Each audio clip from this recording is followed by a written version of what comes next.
One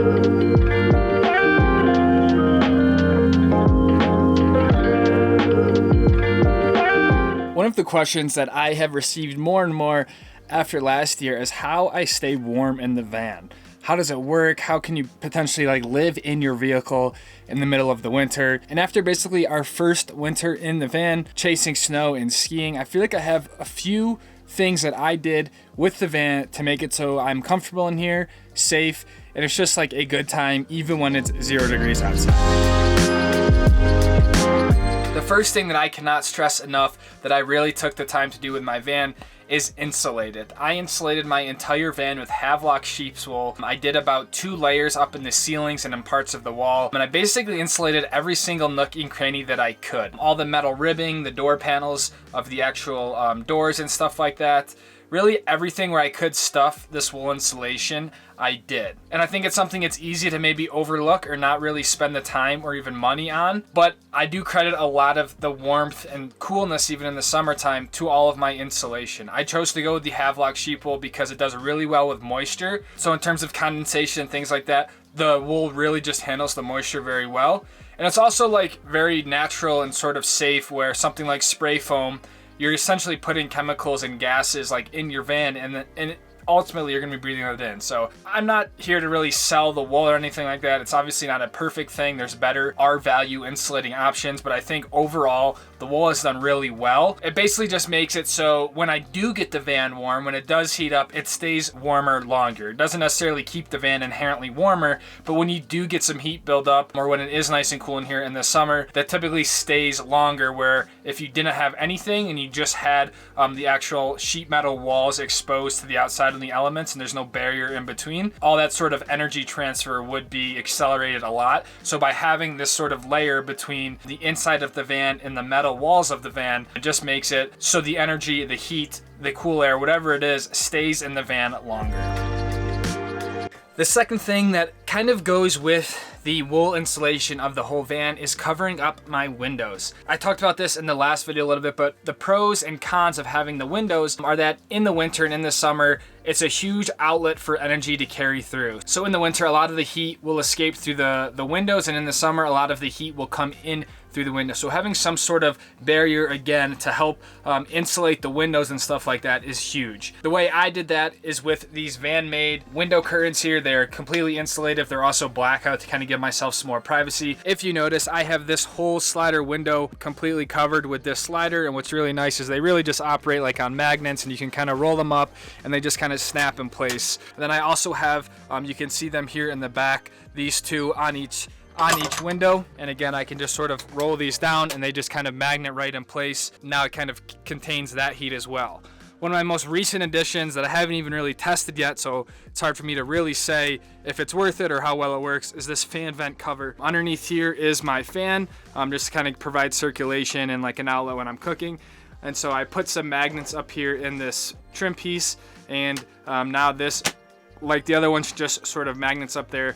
Because heat rises and things like that, it's just another barrier to prevent all the heat to come out from my heater down there to here. I also have the same curtains or the window shades for the front of the van here. I have one that goes across the entire windshield, and also ones that go on the driver's side window, again, just to help keep the heat from escaping out of this massive glass area. I think this is where I might lose a lot of the heat that builds up in the van is out the front. So that was kind of my first layer to hopefully keep that in. The second thing, and I mentioned all of this in the last video actually, so again, I just installed this, so I haven't really been able to tell how efficient it is, but here I put a blackout curtain, which is also an insulative room divider, which will come across the front of my cab here.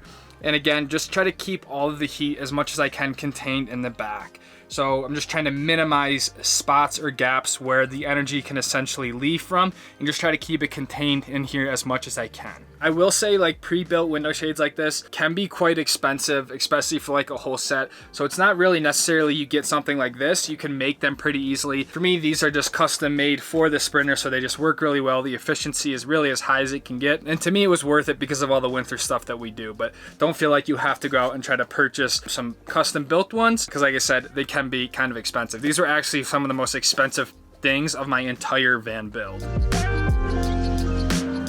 And then lastly, probably the most obvious part to this whole thing. And some of you guys might be like, well, duh, it's easy to stay warm with that. But this is my diesel heater. I have a heater that hooks into the auxiliary fuel port. That's like a mouthful. Auxiliary fuel port. There's a little sort of connection that comes standard in the Mercedes Sprinters, and basically I had to install like a fuel pump and the heater actually underneath the passenger seat, and it just pulls the diesel fuel from the fuel tank of my van. So it's not like I have to add in extra fuel or worry about propane or anything like that. Basically, from a hit of a button, I can turn my heater on and it just draws the fuel from the diesel tank and just very, very small draw from my batteries just to kind of activate the fan to blow it out.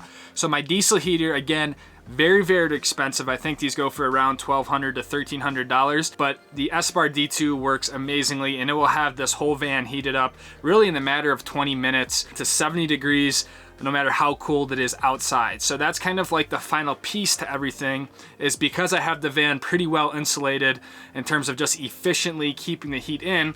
Once I blast the heat in with the diesel heater, it just really stays warm in here for a long period of time. So all throughout the winter, whether it's during the night or in the mornings, I was able to keep the van very, very warm and cozy, even with the like freezing cold nights up here in Utah and around. I think the coldest we've been in was about -5 up in Jackson Hole back in January, but then we've been covered in snowstorms and really just traveled about every weekend up in the mountains chasing snow. Sort of with those three elements, this stays super warm. This was probably one of the most annoying and difficult things that I did in my van build, was install this diesel heater, because everything is in German and there's not really like a clear set of instructions. So I actually ended up putting it backwards the first time. Then I melted all of the lines once, and just like kind of tough to get. But once I got it in, it's been working like amazing. So you can see the vent here. The heater is actually underneath that seat plate. And then really wires run all the way up here, like through the ceiling, down to the actual remote right here. The Eberspacher S-Bar heater right here, and this is kind of where I control everything. So if we zoom in a little bit more, this is basically telling us that it's 45 degrees in the van, so this is also like a thermostat, and then I can just turn it on really by set my temperature here. So I can set it to 72 degrees, and then the temperature for how long the length for how long I want it to go. So for 48 minutes or whatever, you can go up to really infinite and just like have it on all the time.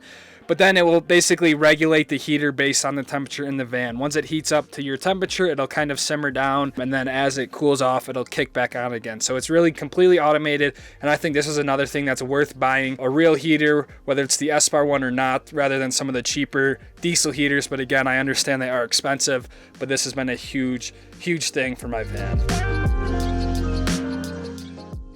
I apologize if I'm absolutely ripping through this, but I'm literally making this video on my lunch break because it just gets dark so early that I'd rather film when it's kind of daylight out rather than try to do this all in the dark and just have it look like crap, which I think I'm gonna have to do a little bit of.